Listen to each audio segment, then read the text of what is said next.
There are moments in life when the noise of the world becomes deafening, when every voice around us seems to demand our attention, when pride rises like a roaring storm within our own hearts. In such moments, the greatest act of courage is not to speak louder, nor to fight harder, but to focus on God, humble yourself, and stay silent. To focus on God is to turn your eyes away from the glittering distractions of the world and fix them upon the one who never changes. The world will offer you applause, wealth, and power, but it will never offer you peace. When you fix your gaze on him, you will begin to see that many of the things you once thought were important are nothing more than shadows. The noise of the world will tell you that you are the master of your own destiny. But when you focus on God, you begin to see that you are but a created being, utterly dependent on his grace. It is like standing in the sunlight after having lived your whole life in darkness. You begin to see reality as it truly is. Yet focusing on God is not enough if your heart is full of pride. Pride is the greatest enemy of the soul. It whispers lies, telling you that you are self-sufficient, that you are wiser than others, that you deserve glory. It blinds you to your own flaws while magnifying the faults of others. Pride destroys friendships, poisons marriages, corrupts leaders, and blinds nations. But humility, true humility, is not thinking less of yourself, but thinking of yourself less. It is the joyful surrender of your will to God's will. It is bowing low, not because you are worthless, but because you have seen something infinitely greater than yourself. Humility frees you. It allows you to serve others without resentment and to endure hardship without despair. It is the soil in which love grows and the pathway to real strength. And then there is silence. We live in an age of endless noise. Voices shout from every direction: social media, politics, entertainment, even from within our own restless minds. We are taught to speak our minds, to always have an opinion, to win every argument. But sometimes the holiest thing you can do is stay silent. Silence is not weakness, it is strength under control. When you are silent, you can hear the whisper of God's voice that is so easily drowned out by the clamor of the world. When you are silent, you refuse to let anger rule your words or bitterness poison your tongue. Silence teaches patience. It guards you from sin. It is in the quiet moments, when your heart is still, that you come to understand the depth of God's presence. To focus on God, humble yourself, and stay silent is to do what feels impossible. It is to go against the current of the world and the natural impulses of your own heart. But it is in doing the impossible that the miraculous happens. For when you lift your eyes above the chaos, when you bow low before the throne of grace, and when you close your mouth and open your heart, you create a space where God can work. The greatest victories are not always won on battlefields or stages, but in the secret places of the soul where no one sees except Him. Fix your gaze on God alone to find true clarity and peace beyond the distractions of the world. To fix your gaze on God alone to find true clarity and peace beyond the distractions of the world is to make a deliberate choice each day, because the world is constantly competing for your attention, offering you endless noise, endless choices, and endless illusions that promise fulfillment, but deliver only emptiness. Everywhere you turn, there are voices calling out, demanding that you give them your focus, whether it is the lure of success, the craving for approval, or the fear of failure. The human heart, restless by nature, easily drifts toward these distractions, believing that if only it achieves this one thing, if only it gains this one treasure, then it will finally be at rest. Yet every time the heart reaches out and grasps what the world offers, it finds that it is still hungry, still unsatisfied, still longing for something more, because the world was never meant to be the source of true peace. It is like drinking salt water to quench your thirst. The more you drink, the thirstier you become. Fixing your gaze on God requires more than a casual glance. It is an act of discipline, a turning away from what dazzles the eyes and deceives the mind, so that you may look fully into the light of the one who created you. When you fix your gaze on him, you begin to see reality as it truly is. The things that once seemed so important, status, possessions, achievements, begin to lose their hold over you because you see that they are temporary, fragile, and ultimately meaningless without him. It is as if you have been staring at shadows on a wall, mistaking them for the real thing, and then suddenly the light shines, and you see the source of all truth and beauty. In that moment, you realize that peace is not found in having more, being more, or controlling more, but in surrendering your heart completely to the one who holds all things together. The distractions of the world do not always appear as obvious temptations. Often they come disguised as good things: work, family, even ministry. Good things that can become ultimate things if you allow them to take the central place that belongs only to God. When this happens, anxiety creeps in, because the human soul was never meant to bear the weight of ultimate meaning. Only God is steady enough, strong enough, and eternal enough to carry that weight. When your gaze is fixed on him, you are no longer tossed about by every change in circumstance, every wave of opinion, every storm of emotion. You become anchored, rooted, unshaken, because your foundation is not in what changes, but in the one who never changes.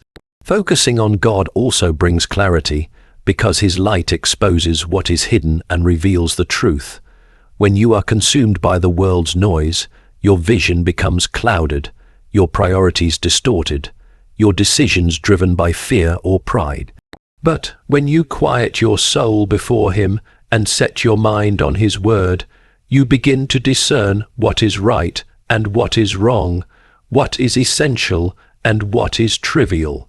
This clarity does not mean that life becomes easy or free of struggle, but it does mean that you can walk through the struggle with confidence, because you are no longer relying on your own limited understanding. Peace follows clarity like a shadow follows light. When your gaze is fixed on God, you are no longer at war within yourself, no longer trying to control the uncontrollable or fix what only he can heal.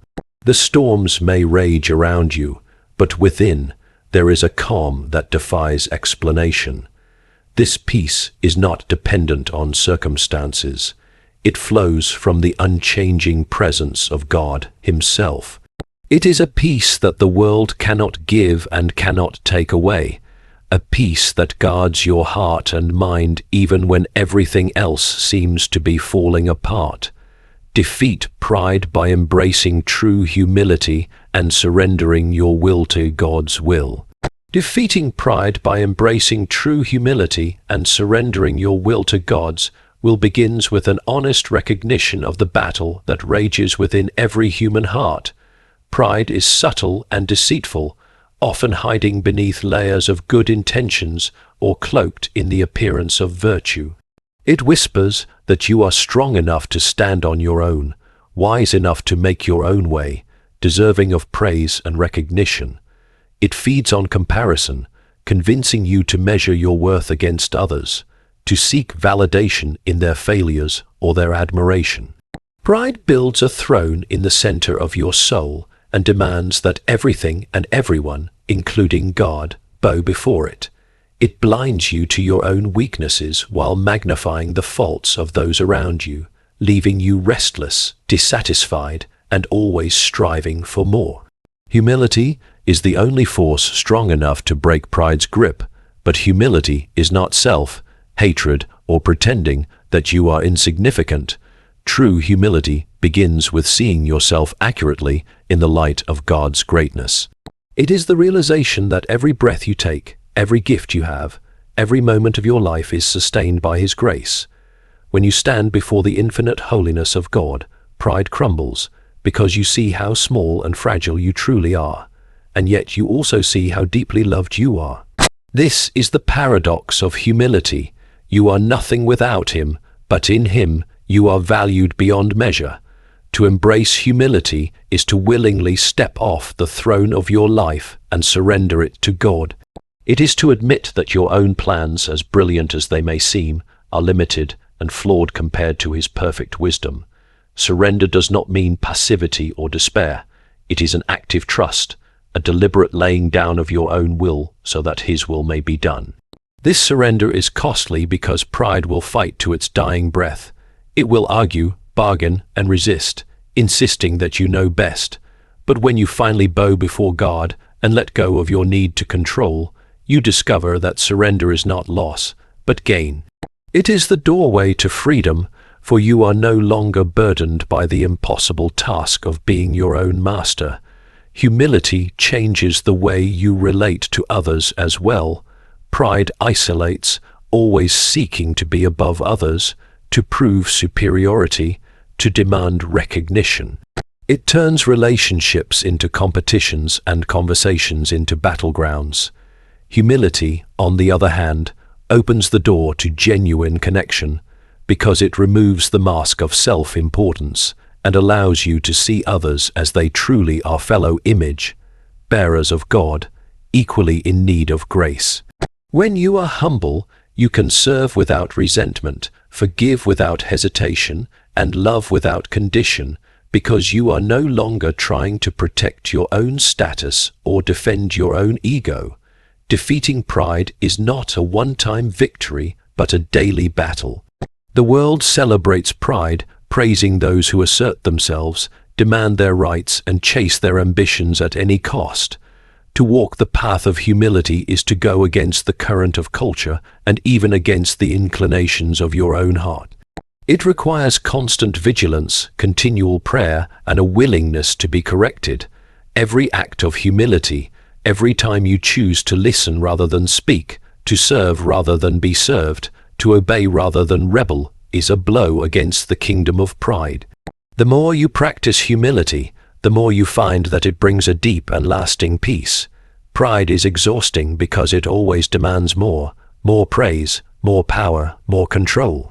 Humility, however, allows you to rest in the knowledge that you are exactly where you are meant to be, under the care of a sovereign God who knows you fully and loves you completely.